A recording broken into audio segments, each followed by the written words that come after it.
नमस्कार, आप देख रहे हैं आपकी नज़र और मैं हूं आपकी होस्ट जोया। आज दिन की सबसे बड़ी राजनीतिक खबरें लेकर आई हूं, जिसमें मिलेंगी देश और दुनिया की सियासत के नए मोड़, बड़े बयान और चुनावी हंगामे की पूरी जानकारी।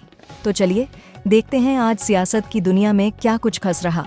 इमरान प्रतापगढ़ी से लेकर अवधेश प्रसाद ने सीएम योगी को घेरा। उत्तर प्रदेश के बहराइच में देर रात मूर्ति विसर्जन के दौरान भयंकर बवाल हुआ और अगले दिन सुबह हालात बेकाबू हो गए हैं। दरअसल बहराइच में मूर्ति विसर्जन के दौरान फायरिंग में एक शख्स राम गोपाल मिश्र की मौत हो गई। इसके बाद दोनों पक्ष आमने सामने आ गए। सुबह में पहले मृतक राम गोपाल मिश्र का शव रखकर प्रदर्शन किया। इसके बाद धीरे धीरे ये प्रदर्शन हिंसक रूप ले लिया। उपद्रवियों ने हॉस्पिटल को आग के हवाले कर दिया है। साथ ही एक बाइक शोरूम में आगजनी की गई है। जगह जगह घरों में तोड़-फोड़ की जा रही है। गादियों को आग के हवाले किया गया है। इधर बवाल तो दूसरी ओर कांग्रेस और समाजवादी पार्टी ने भी जोरदार हमला किया। चुनाव आयोग ने आज 2 राज्यों के विधानसभा चुनाव की तारीखों के साथ ही यूपी में उपचुनाव का ऐलान भी कर दिया है। लेकिन इन सबके बीच छूट गया है अयोध्या का मिल्कीपुर सीट। और अब सवाल है कि आखिर ऐसा क्या हो गया है जिस कारण जिस क्षेत्र के सांसद अवधेश प्रसाद हैं, वहां के विधानसभा में उपचुनाव नहीं हो रहा है। बहराइच उत्तर प्रदेश में रामगोपाल मिश्रा की मौत के बाद तनाव की स्थिति बनी हुई है। यह घटना किसी बवाल के दौरान हुई, लेकिन इसके पीछे के कारण अब धीरे धीरे सामने आ रहे हैं। गांव वालों के अनुसार बवाल एक आपसी विवाद के कारण हुआ, जो बाद में बढ़ते बढ़ते हिंसक रूप ले लिया। स्थानीय लोगों का कहना है कि यह विवाद पुराने झगड़े का नतीजा था, जिसे लेकर दोनों पक्षों में पहले से तनाव था। घटना के दिन दोनों पक्षों के बीच कहासुनी हुई, जिसने धीरे धीरे हिंसा का रूप ले लिया। इसी हिंसा के दौरान राम गोपाल मिश्रा की मौत हो गई। गांव वालों ने बताया कि प्रशासन के हस्तक्षेप की कमी और आपसी रंजिश के कारण स्थिति नियंत्रण से बाहर हो गई थी। परिवार इस घटना से गहरे सदमे में है और न्याय की मांग कर रहा है। फिलहाल पुलिस ने मामले की जांच शुरू कर दी है और दोषियों की पहचान कर रही है। जिस हुदहुद को हजरत सुलेमान का जासूस कहा जाता है, उसी परिंदे के नाम पर हिजबुल्लाह ने तैयार किया अपना ड्रोन हुदहुद कहा जाता है।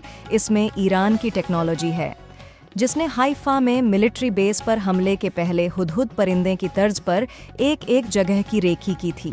ये हम नहीं कह रहे, बल्कि हिजबुल्लाह के जरिए सोशल मीडिया पर जारी वीडियो बता रहे हैं, जिसमें लेबनान की ये तंजीम ढंके की चोट पर यह दावा करती है कि पहले उसने अपने सबसे शार्प हुदहुद ड्रोन से हाइफा शहर में इजरायल के सैन्य अड्डों की बाकायदा रेकी की। इसमें गोलानी ब्रिगेड के हेडक्वार्टर को भी टारगेट के तौर पर दिखाया गया था। इसके 3 दिन के अंदर ही 13 अक्टूबर को हिजबुल्लाह ने गोलानी ब्रिगेड के मुख्यालय पर सटीक ड्रोन हमला किया और इस हमले में इजरायल को अब तक का सबसे बड़ा नुकसान हुआ।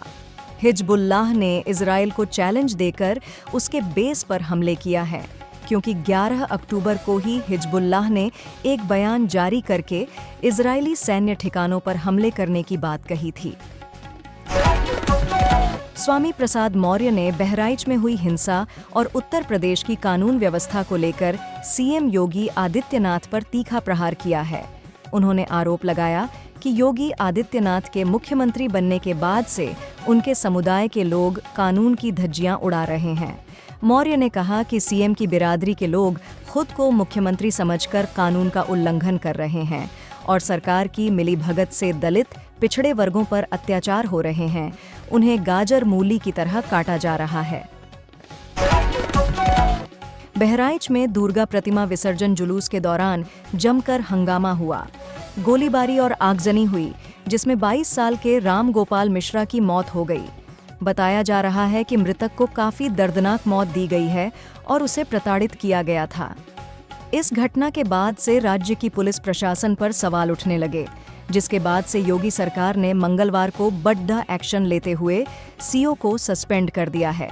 3 पुलिस वालों पर भी कार्रवाई की गई है।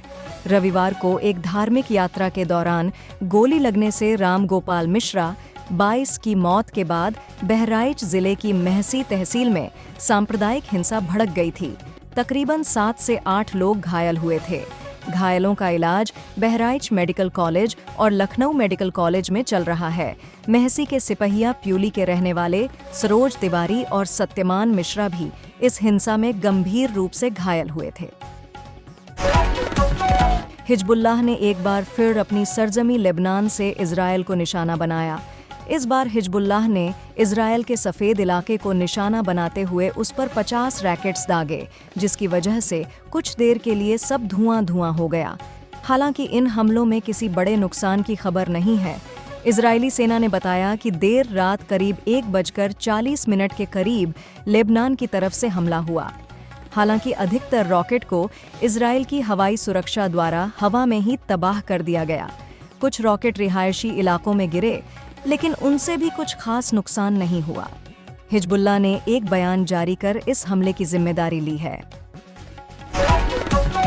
16 अक्टूबर 2024 को उमर अब्दुल्ला ने जम्मू और कश्मीर के केंद्र शासित प्रदेश के पहले मुख्यमंत्री के रूप में शपथ ली। यह समारोह श्रीनगर के शेर कश्मीर इंटरनेशनल कन्वेंशन सेंटर में हुआ, जहां कांग्रेस अध्यक्ष मल्लिकार्जुन खड़गे, राहुल गांधी और प्रियंका गांधी वाड्रा समेत कई प्रमुख नेता उपस्थित थे। यह शपथ ग्रहण जम्मू और कश्मीर में अनुच्छेद 370 के हटने और केंद्र शासित प्रदेश बनने के बाद पहली बार हुआ। अनुच्छेद 370 निरस्त होने के बाद पहली बार विधानसभा चुनाव में नेशनल कॉन्फ्रेंस की जीत के बाद उमर अब्दुल्ला के जम्मू कश्मीर के पहले मुख्यमंत्री के रूप में शपथ ली। नेशनल कॉन्फ्रेंस नेता इफ्रा जान का कहना है, सीएम को जम्मू कश्मीर की 1,35,00,000 जनता ने चुना है। मैं जम्मू कश्मीर के लोगों को बधाई देना चाहती हूं, क्योंकि आज उनकी चुनी हुई सरकार बनेगी। इंडिया गठबंधन के बारे में फैलाई जा रही अफवाहें निराधार हैं। इंडिया गठबंधन मजबूत और एकजुट है। वॉशिंगटन। भारत और कनाडा के बीच चल रहे राजनयिक तनाव में अब अमेरिका ने अपनी चुप्पी तोड़ी है। कनाडा ने भारतीय अधिकारियों पर हत्या में शामिल होने आरोप लगाया था। इसके बाद भारत ने कनाडा से अपने 6 राजनयिकों को वापस बुला लिया था, साथ ही कनाडाई राजनयिकों को बाहर कर दिया था। अमेरिका ने कहा कि भारत को जांच में साथ देना चाहिए, क्योंकि कनाडा के आरोप गंभीर हैं।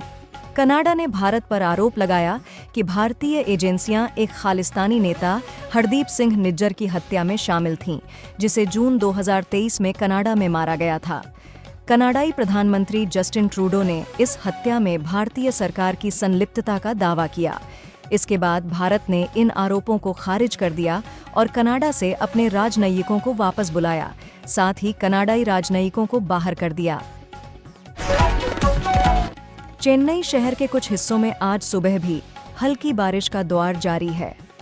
इस बारिश से कई इलाकों और सड़कों पर घुटनों तक पानी भर गया है, जिससे आमजन खासा परेशान दिख रहे हैं। बीते दिन मंगलवार को चेन्नई और तमिलनाडु के अन्य भागों में रुक कर भारी बारिश हुई, जिससे आवासीय इलाकों और सड़कों पर 2 फीट तक पानी भर गया और इस दौरान ट्रैफिक भी जाम हो गया। जयशंकर एससीओ समिट 2024 पाकिस्तान में शंघाई कोऑपरेशन ऑर्गेनाइजेशन यानी एससीओ शिखर सम्मेलन चल रहा है। चीन, भारत, रूस, Pakistan, Iran, Kazakhstan, Kyrgyzstan, Tajikistan, Uzbekistan और बेलारूस इस समिट में शामिल हैं। लेकिन इस समिट में सबसे ज्यादा दुनिया की नज़र भारत पर है। भारत के विदेश मंत्री एस जयशंकर पाकिस्तान इस समिट में शामिल होने के लिए पाकिस्तान दौरे पर हैं। शिखर सम्मेलन के पहले दिन मंगलवार को प्रतिनिधियों के स्वागत में डिनर का आयोजन किया गया। डिनर से पहले का वीडियो सामने आया है, जिसमें शहबाज शरीफ सभी देशों के प्रतिनिधियों से मिल रहे हैं। इस दौरान शहबाज शरीफ ने एस जयशंकर से भी हाथ मिलाया और 20 सेकंड से भी कम समय तक बात की। शहबाज शरीफ और एस जयशंकर के बीच हुई इस मुलाकात को लेकर पाकिस्तानी न्यूज़ आउटलेट ट्रिब्यून ने लिखा कि 1 दशक की चुप्पी के बाद पाकिस्तान और भारत ने 20 सेकंड का संक्षिप्त अभिवादन साझा किया। वहीं जियो टीवी ने इस मुलाकात पर कहा कि कट्टर प्रतिद्वंद्वी पड़ोसियों के नेताओं के बीच एक दुर्लभ आदान प्रदान में पीएम शहबाज शरीफ और जयशंकर ने हाथ मिलाया। महाराष्ट्र और झारखंड विधानसभा चुनाव की तारीखों के ऐलान के साथ ही एक बार फिर से चुनावी बिगुल बज चुका है। महाराष्ट्र में एक चरण में 20 नवंबर को मतदान होगा, जबकि झारखंड में 2 चरण 13 और 20 नवंबर को वोट डाले जाएंगे। महाराष्ट्र झारखंड चुनाव तिथियां। चुनाव आयोग ने 13 राज्यों की 47 विधानसभा सीटों पर उपचुनाव के साथ साथ केरल की वायनाड लोक सभा बाय इलेक्शन और महाराष्ट्र की नांदेड़ लोकसभा सीट पर भी उपचुनाव का ऐलान कर दिया है। विधानसभा सीटों पर होने वाले उपचुनाव और वायनाड लोकसभा सीट पर होने वाले उपचुनाव के लिए 13 नवंबर को वोटिंग होगी, जबकि नतीजे 23 नवंबर को आएंगे। इस बीच कांग्रेस ने उपचुनाव के लिए अपने 3 प्रत्याशियों के नाम का भी ऐलान कर दिया है। पार्टी ने केरल की वायनाड लोकसभा सीट से प्रियंका गांधी को उम्मीदवार बनाया है। इसके साथ ही प्रियंका गांधी पहली बार चुनावी मैदान में होंगी। इसके साथ ही 2 विधानसभा सीटों पर होने वाले उपचुनाव के लिए भी कांग्रेस ने अपने उम्मीदवारों का ऐलान कर दिया है। पार्टी ने पलक्कड़ से राहुल मामोको ताहिल और चेलक्कारा से राम्या हरिदास को चुनावी मैदान में उतारा है। कर्नाटक हाई कोर्ट के जस्टिस एम नागप्रसन्ना ने एक मामले की सुनवाई करते हुए आदेश दिया है कि मस्जिद के अंदर जय श्री राम का नारा लगाने से धार्मिक भावनाएं आहत नहीं होती हैं। इस मामले में कोर्ट ने कहा कि इस नारे का उपयोग किसी भी धार्मिक स्थल पर किया जाना संविधान के अधिकारों के तहत आता है। कोर्ट ने यह भी स्पष्ट किया कि किसी धार्मिक नारे से दूसरे धर्म के अनुयायियों की धार्मिक भावनाएं आहत नहीं होती हैं, जब तक कि इसे भड़काने या नफरत फैलाने के इरादे से नहीं कहा जाता। इस आदेश से कोर्ट ने धार्मिक स्वतंत्रता और सांप्रदायिक सौहार्द के संतुलन को बनाए रखने पर जोर दिया है। नेशनल कॉन्फ्रेंस ने विधानसभा चुनाव में हिंदू उम्मीदवारों को भी टिकट दिया था, जिनमें से एक नाम सुरिंदर चौधरी का भी है, जिन्हें नेशनल कॉन्फ्रेंस ने जम्मू कश्मीर के बीजेपी अध्यक्ष रविंद्र रैना के खिलाफ नौशेरा से टिकट दिया था। और जब नतीजे आए तो एनसी उम्मीदवार सुरिंदर चौधरी ने रविंद्र रैना को हरा दिया। बड़े हिंदू नेताओं में गिने जाने वाले सुरेंद्र चौधरी इससे पहले महबूबा मुफ्ती की पार्टी पीडीपी में थे और 2014 में भी रविंद्र रैना के खिलाफ चुनाव लड़े थे, लेकिन उस वक्त हार गए थे। लेकिन इस बार एनसी के टिकट पर चुनाव लड़कर जीत हासिल की है। जानिए कौन है सुरिंदर चौधरी, जिन्हें बनाया गया डिप्टी सीएम। हरियाणा में बीजेपी अपने दम पर सरकार बनाने जा रही है और राज्य में तीसरी बार लगातार भगवा लहराएगा। आपको बता दें कि हरियाणा में नायब सैनी ही नए मुख्यमंत्री नायब सिंह सैनी न्यू सीएम होंगे। बुधवार को पंचकूला में भाजपा विधायक दल की मीटिंग में उन्हें विधायक दल का नेता चुन लिया गया। मीटिंग में केंद्रीय नेतृत्व की तरफ से ऑब्जर्वर के तौर पर गृह मंत्री अमित शाह और मध्य प्रदेश के मुख्यमंत्री मोहन यादव को इस बैठक के लिए केंद्रीय पर्यवेक्षक के रूप में नियुक्त किया गया है और यह बैठक पंचकूला के बीजेपी कार्यालय में हुई।